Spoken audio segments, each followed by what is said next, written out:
48장. 지파들의 이름은 다음과 같다.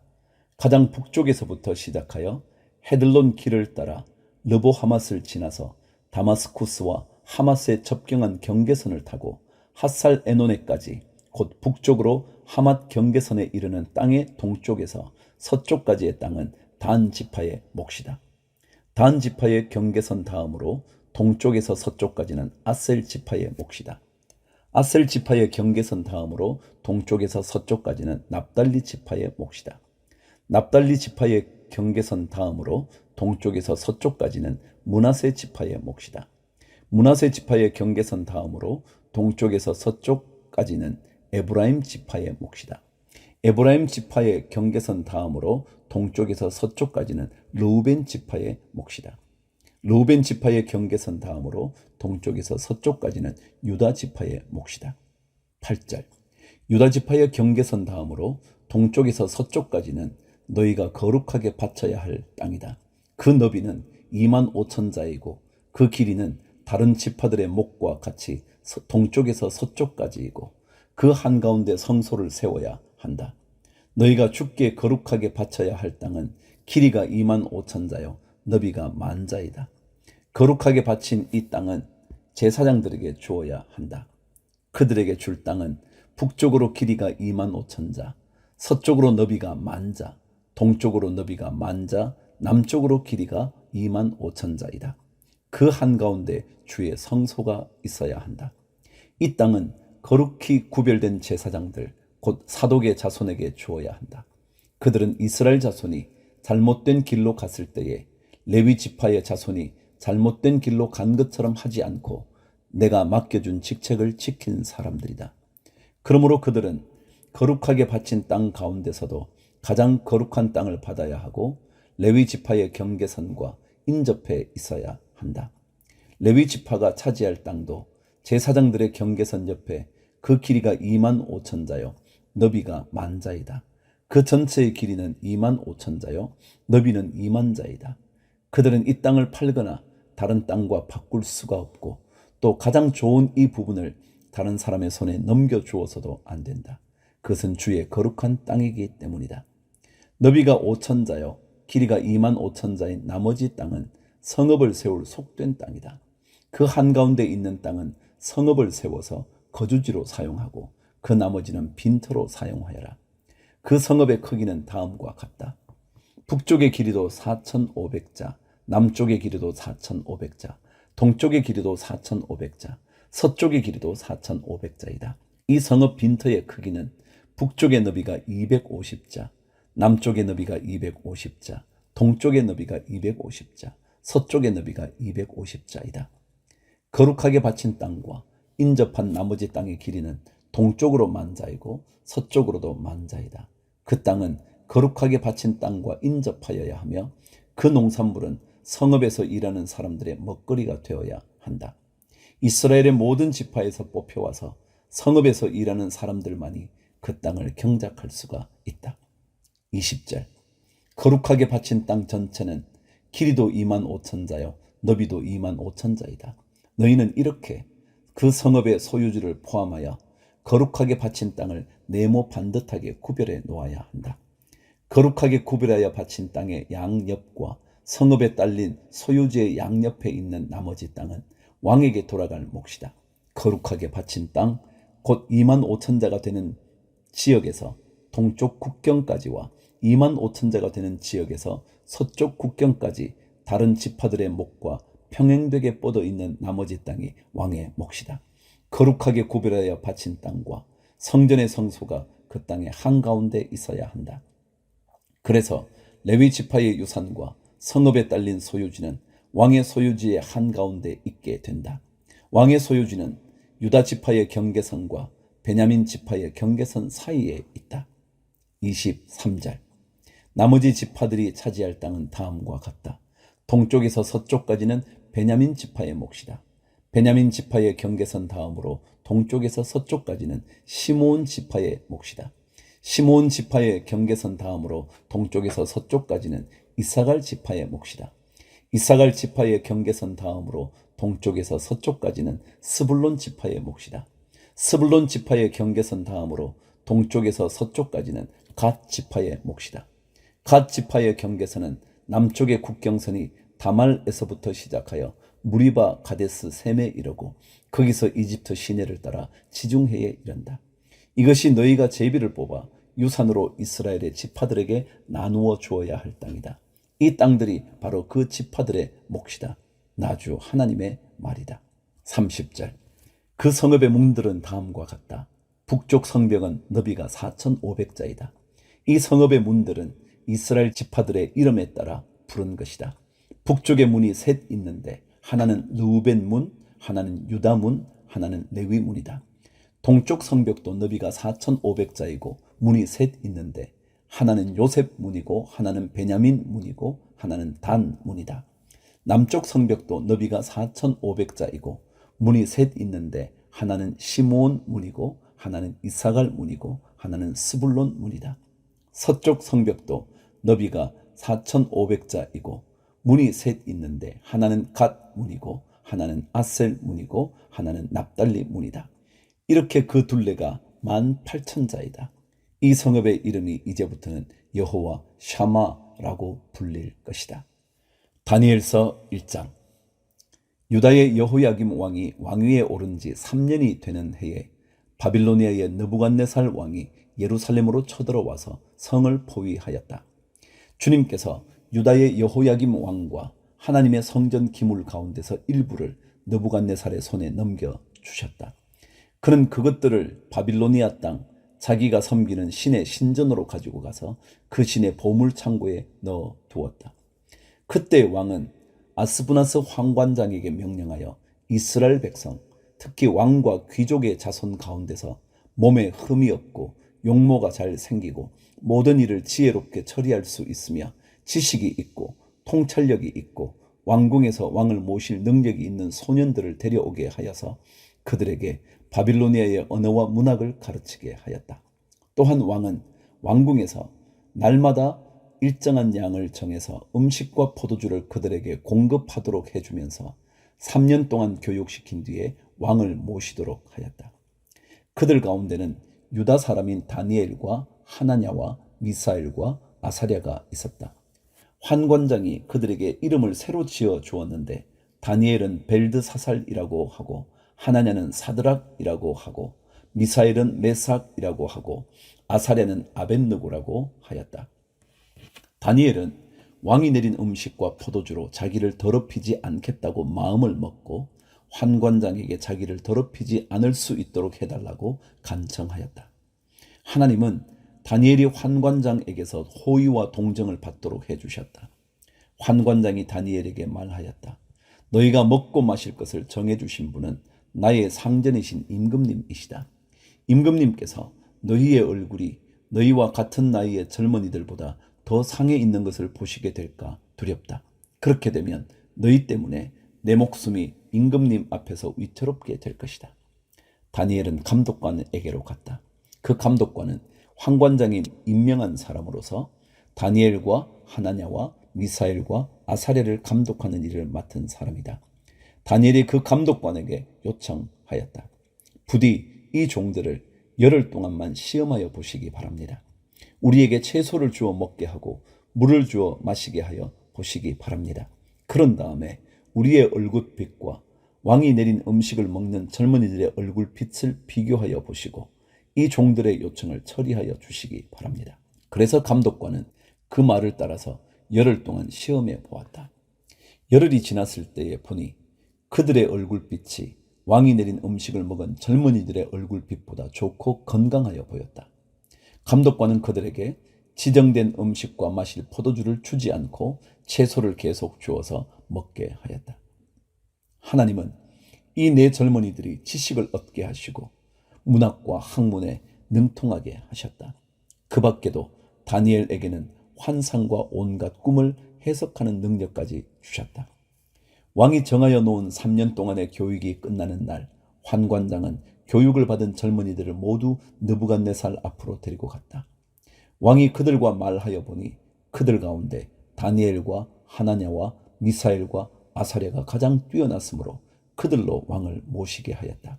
왕은 그들에게 온갖 지혜나 지식에 관한 문제를 물어보고서 그들이 전국에 있는 어떤 마술사나 주술가보다도 10배는 더 낫다는 것을 알았다. 다니엘은 고레스 왕 1년까지 왕궁에 머물러 있었다. 2장.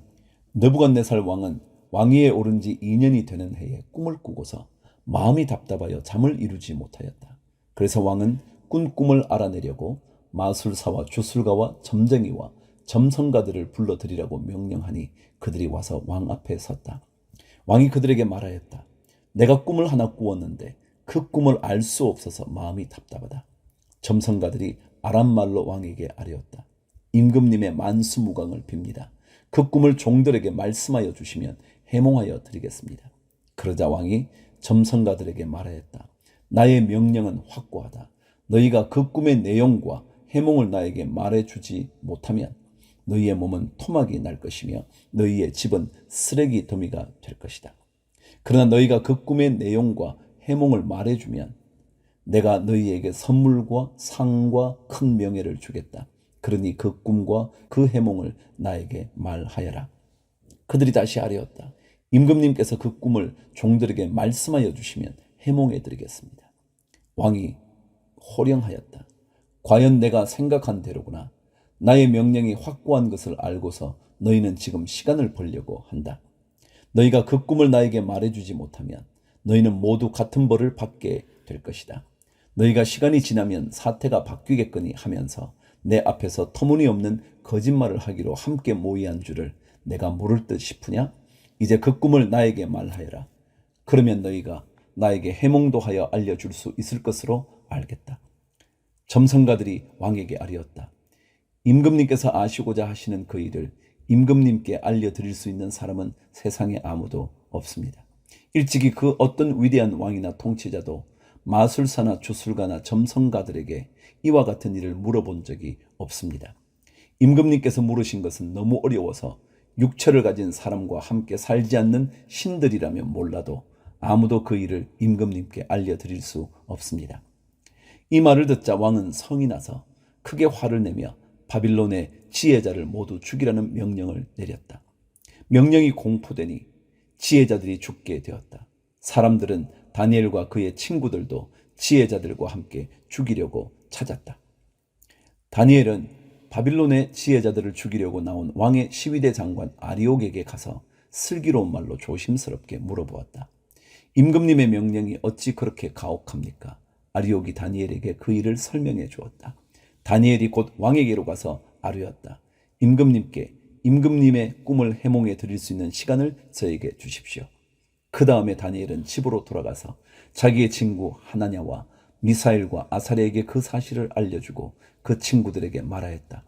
너희와 나는 다른 바벨론의 지휘자들과 함께 죽지 않도록 하늘의 하나님이 긍휼을 베풀어 주셔서 이 비밀을 알게 해 주시기를 간구하자. 바로 그날 밤에 다니엘은 환상을 보고 그 비밀을 밝히 알게 되었다. 다니엘은 하늘의 하나님을 찬송하였다. 다니엘은 다음과 같이 찬송하였다. 지혜와 권능이 하나님의 것이니 영원부터 영원까지 하나님의 이름을 찬송하여라. 때와 계절을 바뀌게 하시고 왕들을 패하기도 하시고 세우기도 하신다. 지혜자들에게 지혜를 주시고 총명한 사람들에게 지식을 주신다. 심오한 것과 비밀을 드러내시고 어둠 속에 감추어진 것도 아신다. 그분은 빛으로 둘러싸인 분이시다. 나의 조상을 돌보신 하나님, 나에게 지혜와 힘을 주시며 주님께 간구한 것을 들어주시며 왕이 명령한 것을 알게 해주셨으니 주님께 감사하며 찬양을 드립니다. 그런 다음에 다니엘은 아리옥에게로 갔다. 그는 바빌론의 지혜자들을 죽이라는 왕의 명령을 받은 사람이다. 다니엘이 그에게 이렇게 말하였다. 바빌론의 지혜자들을 죽이지 마시고 나를 임금님께 데려다 주십시오. 임금님께 꿈을 해몽해 드리겠습니다. 아리옥은 다니엘을 왕 앞으로 급히 데리고 가서 왕에게 이렇게 아뢰었다. 유다 포로 가운데서 임금님께 꿈을 해몽해 드릴 사람을 찾았습니다. 그러자 왕이 벨드사살이라고도 하고 달리 다니엘이라고도 하는 그에게 물었다. 너는 내가 꾼 꿈을 말하고 해몽까지 할 수 있느냐? 다니엘이 왕에게 대답하였다. 임금님이 물으신 비밀은 어떤 지혜자나 추술가나 마술사나 점성가도 임금님께 알려드릴 수 없습니다. 비밀을 알려주시는 분은 오직 하늘에 계시는 하나님 뿐이십니다.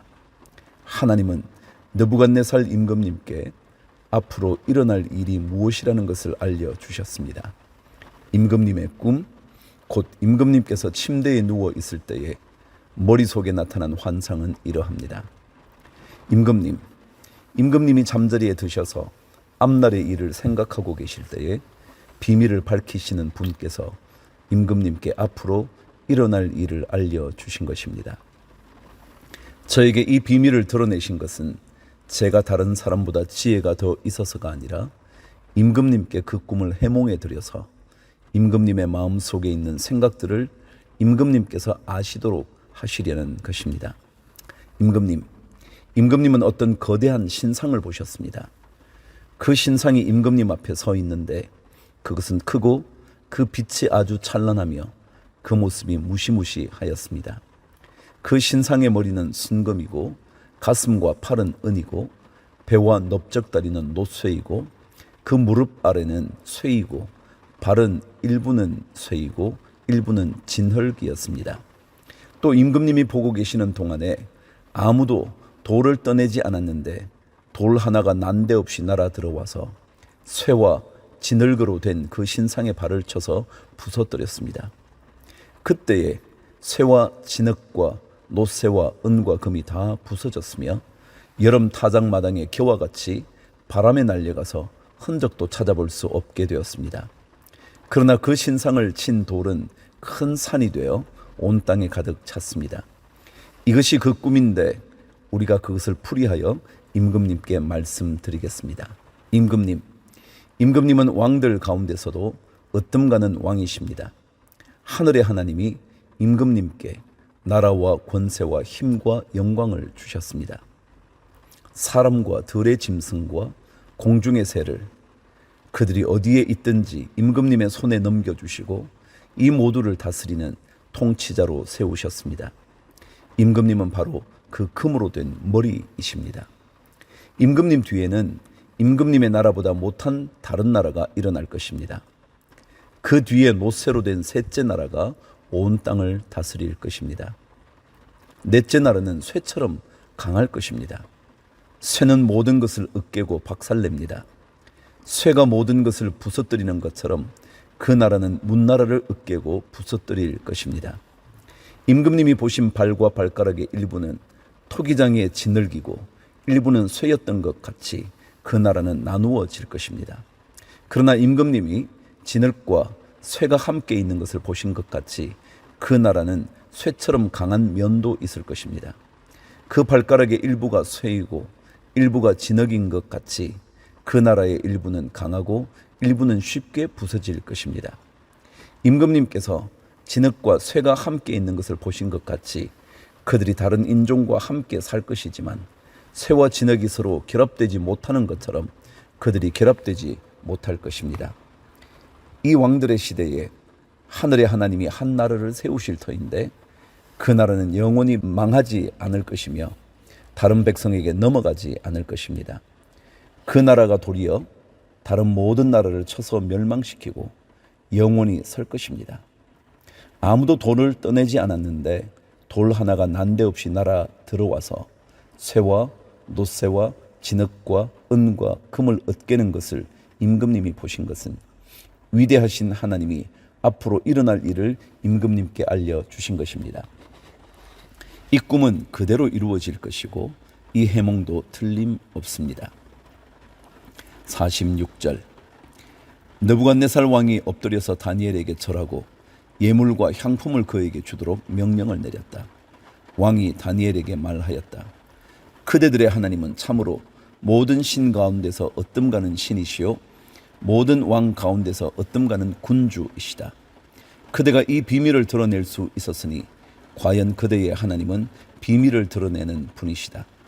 왕은 다니엘의 지위를 높이고 귀한 선물을 많이 주며 그를 바빌론 지역의 통치자와 바빌론 모든 지혜자의 어른으로 삼았다.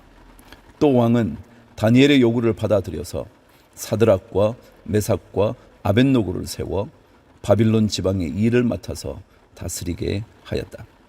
다니엘은 왕의 궁전에 머물렀다.